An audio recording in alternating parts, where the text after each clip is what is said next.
Pernah nggak sih Anda berhenti sebentar gitu, ngamatin sekitar, terus mikir, Mikir soal gimana sebenarnya sebuah negara itu mutusin siapa yang dapat bantuan sosial. nah iya betul, atau gimana sistem kesehatan kita itu didanai dan didesain. Bahkan yang lebih simpel nih, pernah nggak Anda sadar kenapa aturan-aturan tertentu kayak sengaja banget dibikin buat ngubah perilaku kita sehari-hari? Kayak cara kantin nyusun makanan di nampan, sampai cara kita nabung buat pensiun ya. Tepat banget.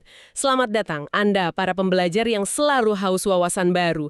Hari ini kita bakal ngelakuin sebuah eksplorasi mendalam untuk ngejawab pertanyaan-pertanyaan besar tadi. Dan eksplorasi kita kali ini bakal padat banget, karena kita mau ngebedah sebuah literatur tebal yang ibaratnya jadi kitab suci banyak pembuat kebijakan. Buku apa tuh? Buku The Student's Companion to Social Policy, edisi ke-6. Misi kita di sini sebenarnya simple aja. Kami mau ngasih Anda jalan pintas. Semacam rangkuman komprehensif gitu ya? Nah, biar Anda bisa langsung paham aturan-aturan tak kasat mata yang ngebentuk masyarakat kita tanpa harus pusing baca ratusan halaman yang penuh jargon akademis. Kita bakal ekstrak intisarinya. Tapi tunggu dulu, sebelum kita benar-benar menyelam lebih jauh, ada satu disclaimer yang sangat amat penting buat Anda yang dengerin ini. Ini krusial banget. Iya, buku ini kan secara alamiah ngebahas berbagai ideologi politik yang sensitif banget ya. Kita bakal nyinggung gagasan sayap kiri yang sangat pro intervensi negara, sampai gagasan sayap kanan yang muja-muja pasar bebas. Dan kami berdua di sini bersikap sepenuhnya imparsial. 100% netral. Kami sama sekali nggak punya agenda tersembunyi dan nggak memihak ideologi manapun. Misi kami murni cuma ngelaporin ide-ide brilian dari literatur aslinya. Kami nyajin itu secara berimbang biar Anda sendiri yang bisa menilainya nanti. Peran kami cuma jadi lensa pembesar aja buat Anda. Oke, mari kita bedah ini. Kita mulai dari yang paling dasar dulu deh. Apa sih sebenarnya kebijakan sosial itu? Soalnya jujur aja nih, kalau saya dengar kata itu, pikiran saya otomatis langsung Ke gedung pemerintahan dan birokrasi yang ribet kan? iya, ke program-program bantuan negara gitu. Anda gak sendirian kok, itu asumsi yang lumrah banget. Tapi teks ini justru ngoreksi pandangan itu. Kebijakan sosial itu jauh lebih kompleks. Jadi bukan cuma soal pemerintah aja. Bukan. Kebijakan sosial itu sebenarnya kombinasi dari 4 pilar. Ada negara, pasar, keluarga, dan sektor sukarela atau organisasi masyarakat. Oh, jadi gotong royong 4 sektor ini ya? Betul, kalau kita tarik mundur ke sejarah Inggris abad ke-19 misalnya, negara saat itu justru males banget ikut campur. Mereka punya yang namanya poor laws atau hukum kemiskinan. Yang aturannya dibikin super kejam itu bukan sih? Iya, sengaja dibikin kejam biar orang miskin tuh merasa malu kalau harus minta bantuan. Berarti niat awalnya bukan murni buat nolong ya, tapi ngasih efek jera biar orang nggak bergantung sama negara. Tepat sekali. Dari situ perdebatan meledak di awal abad ke-20. Di satu sisi ada kelompok intelektual Fabian Society yang ngotot kalau negara itu harus turun tangan sistematis buat berantas kemiskinan. Terus lawannya siapa waktu itu? Lawannya adalah Charity Organization Society atau COS. Mereka ini percaya banget negara nggak usah ikut campur, kemiskinan itu harusnya diselesain lewat filantropi, keluarga, dan ya kerja keras individu itu sendiri. Wah, menarik banget gimana perdebatan seabad lalu itu masih terasa sangat relevan sampai detik ini ya. Sangat relevan. Nah, perdebatan ngasih bantuan ini ngebawa kita ke konsep yang krusial banget di buku ini, yaitu membedah apa sih sebenarnya kebutuhan manusia itu. Sebagai orang awam kan kita sering nyampur adukin ya antara kebutuhan, keinginan, dan preferensi. Padahal dari kacamata kebijakan, ketiga hal itu beda jauh. Gini, bayangin Anda kecelakaan dan harus dioperasi malam itu juga. Intervensi medis itu adalah sebuah needs atau kebutuhan. Karena mutlak esensial buat bertahan hidup ya. Betul, nggak peduli Anda tuh takut jarum suntik atau benci rumah sakit, Anda tetap butuh operasi itu. Nah, itu contoh akurat dari kebutuhan. Sesuatu yang secara objektif harus dipenuhi demi kesejahteraan dasar Anda. Sementara wants atau keinginan itu beda lagi. Misal, Anda udah di rumah sakit nih, terus Anda pengen kamar perawatannya di-upgrade ke ruang VIP yang ada smart TV-nya. Anda sangat menginginkan itu, tapi kan nggak butuh-butuh amat buat sembuh dari kecelakaan tadi. Terus yang terakhir itu preferences atau preferensi. Ini tuh pilihan waktu Anda berinteraksi sama pasar. Anda milih dirawat di rumah sakit A daripada B karena dokternya lebih top dan kebutuhan Anda punya uang buat bayar. Pemisahan yang elegan banget. Dan disinilah tugas pembuat kebijakan jadi super rumit. Mereka harus fokus mendanai kebutuhan bukan sekedar ngikutin keinginan warganya. Terus gimana cara mereka ngukur kebutuhan itu? Pasti ada metodenya kan di buku ini? Ada 3 kategori. Pertama itu felt need. Ini kebutuhan yang benar-benar dirasain dan disuarain langsung sama masyarakat. Terus yang kedua? Kedua itu expertly defined need. Kebutuhan yang mungkin masyarakatnya nggak sadar, tapi diwajibin sama ahli. Oh, kayak vaksinasi gitu ya. Saya mungkin ngerasa sehat dan nggak butuh. Tapi ahli epidemiologi tahu saya butuh itu biar nggak memicu wabah. Persis. Nah, yang ketiga adalah comparative need atau kebutuhan komparatif. Ini ngomongin soal keadilan geografis. Boleh kasih contohnya nggak? Misalnya ada 2 kecamatan yang jumlah penduduknya mirip. Kecamatan A udah punya puskesmas bagus dan air bersih, tapi kecamatan B belum punya sama sekali. Berarti kecamatan B secara komparatif punya kebutuhan yang belum terpenuhi dibanding A ya? Betul sekali. Oke, katakanlah pemerintah akhirnya ngebangun puskesmas di kecamatan B. Pertanyaannya, gimana mereka bisa yakin kalau uang pajak kita yang dipakai itu nggak sia-sia? Setelah dibangun dan jalan, masuk fase kedua, yaitu formative evaluation. Buat ngecek ada masalah teknis di lapangan nggak gitu ya pas lagi beroperasi? Betul, biar bisa langsung direvisi.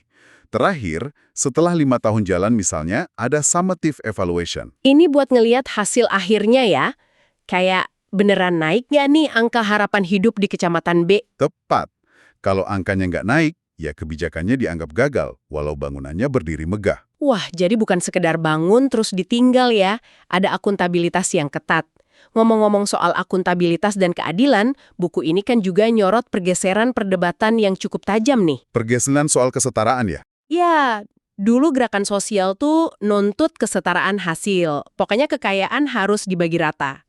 Tapi sekarang fokusnya geser ke kesetaraan peluang. Memastikan semua orang punya garis start yang sama. Betul, walaupun nanti mereka sampai di garis finish yang beda-beda. Nah, yang menarik di sini adalah gimana para filsuf mencoba merumuskan apa sih arti kata adil waktu kita ngebangun garis start itu.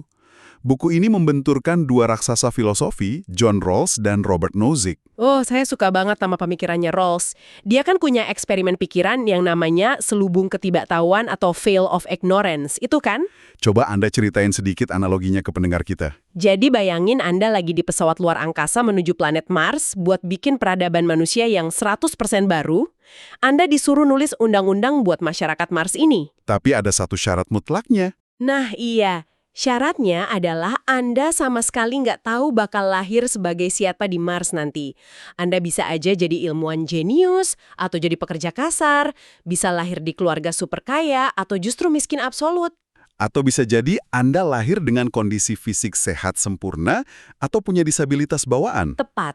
Karena Anda buta sama nasib Anda sendiri, Rawls bilang manusia rasional pasti bakal bikin sistem yang paling ngelindungin kelompok yang paling bawah. Kenapa coba? Karena secara psikologis, Anda ketakutan setengah mati kalau ternyata Anda yang bakal terbangun di Mars sebagai orang miskin dan punya disabilitas. Sangat masuk akal.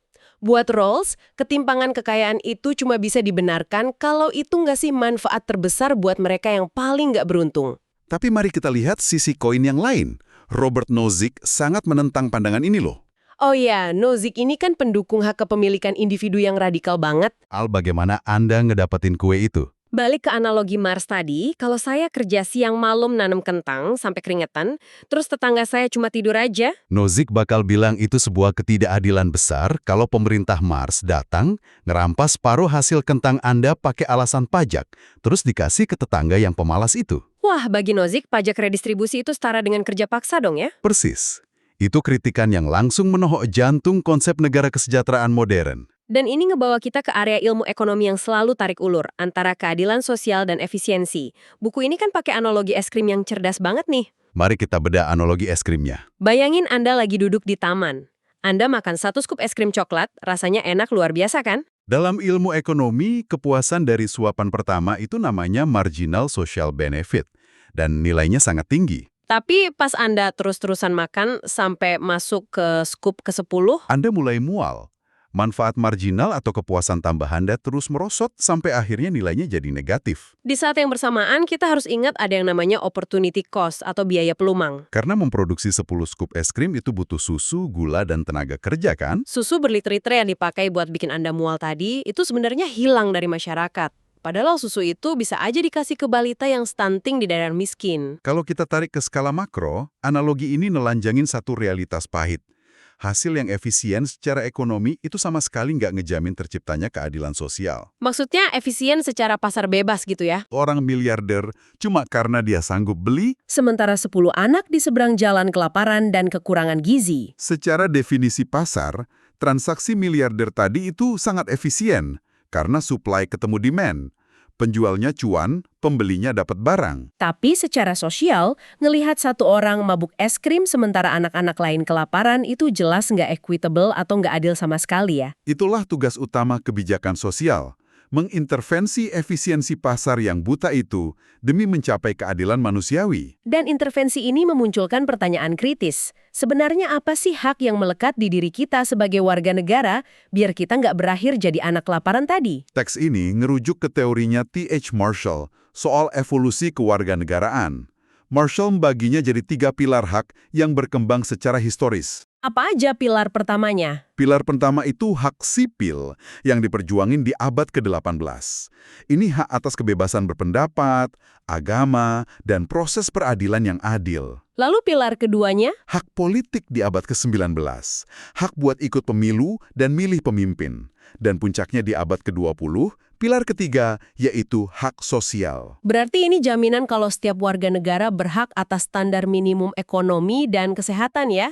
Biar bisa hidup sebagai manusia beradab? Tepat.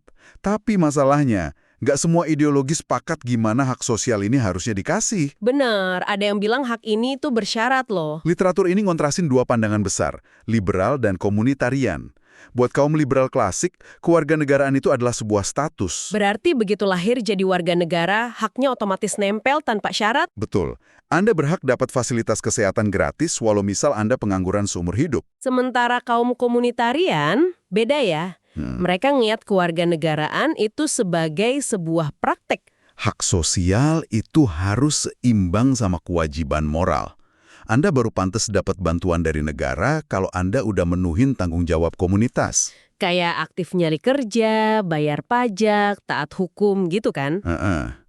Nah, buat jembatanin teori yang beda-beda ini ke lapangan, pembuat kebijakan pakai prinsip hak asasi manusia yang di buku ini disingkat PANEL. Panel. Bisa dijabarin satu-satu? P untuk participation, warga yang terdampak harus dilibatin pas ngerancang kebijakan. A untuk accountability. Harus ada pihak yang bisa dituntut kalau hak warganya nggak dipenuhin ya? N untuk non-discrimination and equality. Kebijakan harus selalu memprioritaskan mereka yang paling rentan. E untuk empowerment. Warga harus diberdayakan buat nuntut haknya. Dan terakhir, L ya. Semuanya harus punya payung hukum nasional dan internasional yang kuat. Wah, sampai sini diskusinya teoritis banget ya. Tapi sekarang kita masuk ke bagian yang menurut saya sangat-sangat menarik. Bagian soal behavioral public policy ya. Iya, kebijakan berbasis perilaku. Jujur aja bab ini tuh lebih pragmatis tapi agak-agak manipulatif menurut saya. Penulis kayak Richard Thaler dan Cass Sunstein itu ngenalin konsep libertarian paternalism. Istilahnya oksimoron banget. Libertarian kan kebebasan mutlak, tapi paternalism itu artinya negara bertingkah kayak ayah yang ngatur-ngatur anaknya. Istilah itu memang sengaja dibikin provokatif sama mereka. Premis dasarnya simple. Manusia itu secara psikologis nggak selalu rasional. Kita ini kan sering males, penuh bias, terus suka ngambil keputusan yang ngerugiin diri sendiri dalam jangka panjang. Nah, libertarian paternalism ini maksudnya, Anda tetap dikasih kebebasan 100% buat milih apapun. Negara nggak ngelarang kok. Tapi tata letak atau arsitektur pilihannya sengaja diatur sama negara buat ngasih nudge atau dorongan halus ya. Dorongan biar secara otomatis Anda ngambil keputusan yang lebih sehat atau lebih untung secara finansial. Contohnya yang paling dekat sama kita kan nampan makanan di kantin sekolah atau kantor. Kalau buah-buahan seger ditaruh di rak sejajar mata, yang gampang banget diambil, sementara puding dan gorengan disembunyiin di pojok bawah. Negara nggak ngelarang gorengan sama sekali. Anda bebas nunduk dan ngambil gorengannya. Tapi desain itu udah mendorong Anda buat makan buah. Contoh klasik lainnya yang sampai ngubah dunia itu soal donor organ. Dulu pendaftarannya pakai sistem opt-in. Versinya. Terus beberapa negara ngubah aturannya jadi opt-out. Begitu Anda punya KTP, secara default Anda otomatis terdaftar jadi pendonor organ. Kalau nggak mau gimana? Anda bebas ngisi formulir penolakan. Tapi karena sifat dasar manusia malas ngurus birokrasi, tingkat donor organ langsung melonjak tajam. Tunggu dulu. Mari kita bersikap agak kritis sedikit di sini. Pendekatan nudge ini pada dasarnya kan murni manipulasi psikologis dari pemerintah. Itu poin yang valid banget. Kalau negara sengaja nyembunyiin puding atau eksploitasi kemalasan saya buat dapatin organ saya, apakah saya beneran lagi milih dengan bebas? Bukankah ini cara yang agak licik buat elit penguasa mengontrol warganya tanpa kelihatan otoriter? Nah iya, itu yang saya maksud. Anda baru aja nyentuh inti perdebatan etis yang dibahas panjang lebar di teks ini.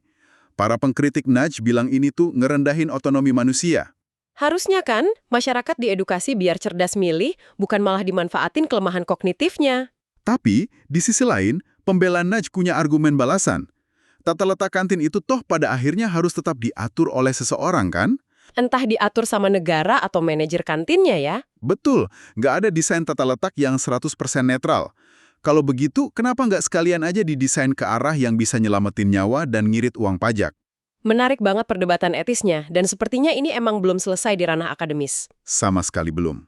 Ini bikin saya sadar, di balik setiap desain kebijakan pemerintah, pasti ada ideologi raksasa yang nyetir pandangan mereka sejauh mana negara boleh campur tangan. Dan ini adalah transisi yang pas buat ngebahas 3 lensa ideologi besar yang mewarnai kebijakan sosial kita. Saya mau ingetin pendengar sekali lagi ya, penjabaran berikut ini murni laporan objektif dari buku teks yang kita bedah tanpa keberpihakan dari kami. Mari kita mulai dari lensa pertama, neoliberalisme.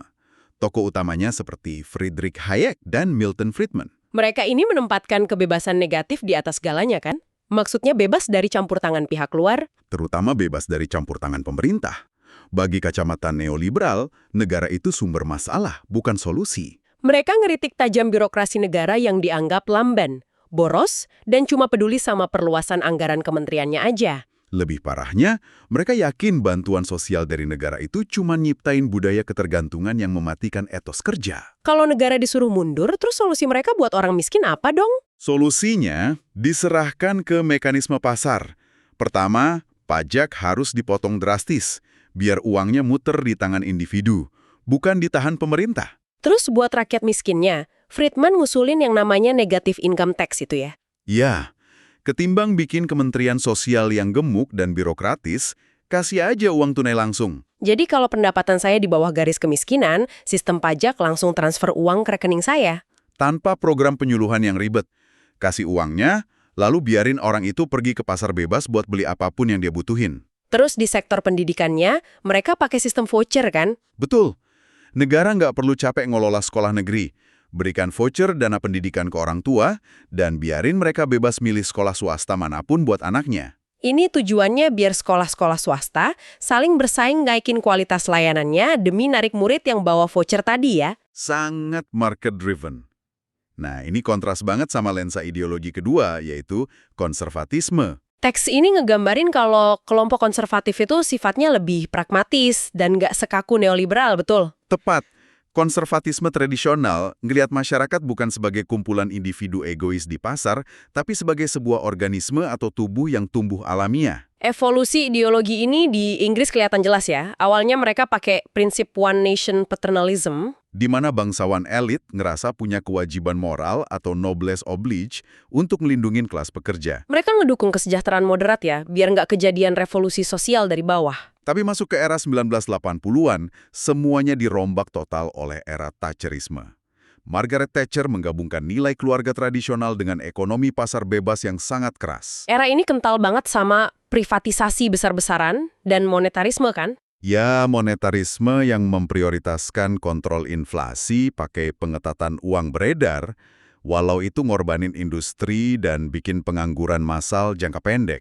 Filosofinya berubah drastis. Negara dirampingkan, terus beban kesejahteraan dibalikin lagi ke pundak keluarga dan yayasan amal. Lalu kita pindah ke ujung spektrum yang benar-benar berlawanan, lensa ketiga, demokrasi sosial. Ini yang paling erat kaitannya sama Fabian Society di awal obrolan kita tadi ya. Demokrasi sosial itu memandang kesetaraan sosial sebagai prasyarat utama untuk mencapai kebebasan yang sesungguhnya. Model yang sering diagung-agungkan di sini kan model Nordik atau model Swedia itu ya, the middle way. Jalan tengah antara kapitalisme pasar yang buas dan komunisme yang otoriter.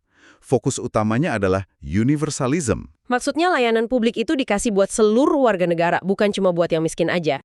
Betul, anak orang kaya dan orang miskin sama-sama bersekolah di sekolah publik yang bagus.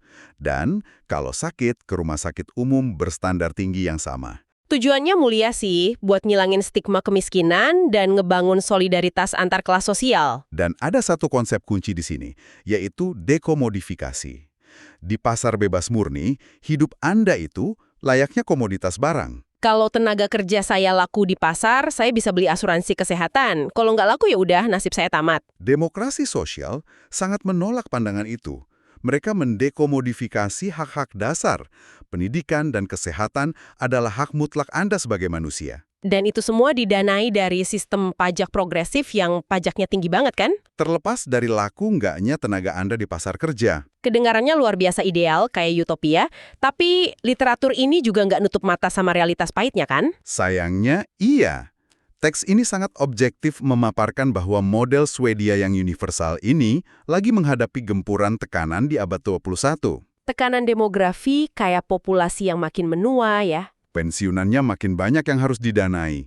Tapi jumlah anak muda yang bayar pajak justru menyusut. Belum lagi hantaman arus globalisasi ekonomi. Negara sekarang nggak bisa seenaknya narik pajak perusahaan setinggi mungkin. Perusahaan multinasional gampang banget mindahin pabriknya ke negara berkembang yang pajaknya lebih murah. Jadi ujung-ujungnya negara berhaluan demokrasi sosial pun terpaksa nelan ludah dan ngelakuin privatisasi di beberapa layanannya ya. Kompromi yang nggak bisa dihindari. Luar biasa. Ketiga ideologi tadi, neoliberalisme dengan pemujaan pasar bebasnya, konservatisme dengan nilai pragmatisnya, dan demokrasi sosial dengan kesejahteraan universalnya, mereka semua masih bertarung ngebentuk realitas kita. Apalagi sekarang perdebatan mereka makin diuji oleh krisis-krisis abad modern. Kalau kita tarik mundur buat ngelihat gambaran gedenya, literatur ini ngasih perspektif bahwa krisis kayak pandemi COVID-19 kemarin itu sukses ngobrak-ngabrik kemapanan teori mereka. Coba ingat-ingat lagi pas puncak pandemi. Bahkan pemerintah penganut neoliberal paling keras sekalipun tiba-tiba harus mencetak miliaran dolar uang negara. Buat nalangin gaji pekerja dan nyelamatin perusahaan swasta biar nggak kolaps kan? Intervensi besar-besaran. Belum lagi soal krisis perubahan iklim, mekanisme pasar bebas terbukti terlalu lamban buat mencegah pemanasan global. Ideologi-ideologi klasik dari abad 20 ini kelihatan banget lagi tertatih-tatih nyari cara buat beradaptasi sama realitas abad 21. Sungguh sebuah perjalanan pemikiran yang mencerahkan ya. Benar-benar padat dan ngebuka mata. Mari kita rangkum apa yang udah kita bedah sama-sama di eksplorasi kita hari ini. Silakan. Untuk Anda yang terus mendengarkan sampai titik ini, ingatlah hal ini pas Anda melangkah keluar rumah nanti. Dokumen pajak yang harus Anda isi, formulir pendaftaran asuransi otomatis dari HRD Anda, Tata letak nampan puding coklat di kantin sekolah anak Anda, atau bahkan debat kusir politisi di acara televisi malam ini. Itu semua bukan sekedar kebetulan. semuanya adalah manifestasi fisik dari perdebatan historis panjang soal definisi keadilan, efisiensi sumber daya, dan hak apa yang melekat pada Anda sebagai warga negara. Aturan-aturan tak kasat mata yang merancang rutinitas hidup kita ini terus dibongkar dan dirakit ulang tiap harinya. Dan sebelum kita benar-benar menyudahi eksplorasi ini, ada satu pemikiran provokatif dari buku ini yang mau saya sampaikan ke Anda. Pikiran penutup buat direnungin ya. Betul!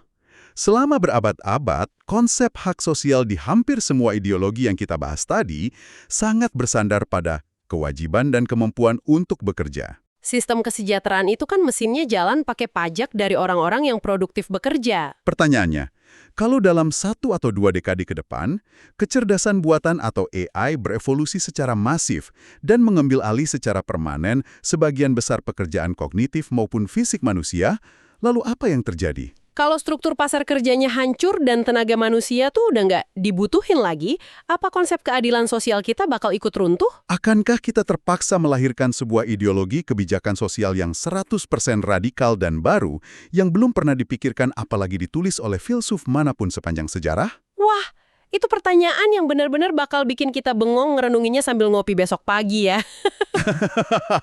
Biar jadi PR buat kita semua. Terima kasih banyak sudah menghabiskan waktu yang berharga ini bersama kami. Kami selalu mengapresiasi dedikasi Anda para pembelajar yang konsisten menyisihkan waktu buat ngasah rasionalitas dan memahami mesin raksasa yang bernama masyarakat ini. Sampai jumpa di pembedahan materi berikutnya. Kami sudahi eksplorasi mendalam kita kali ini. Teruslah mempertanyakan dunia di sekitar Anda.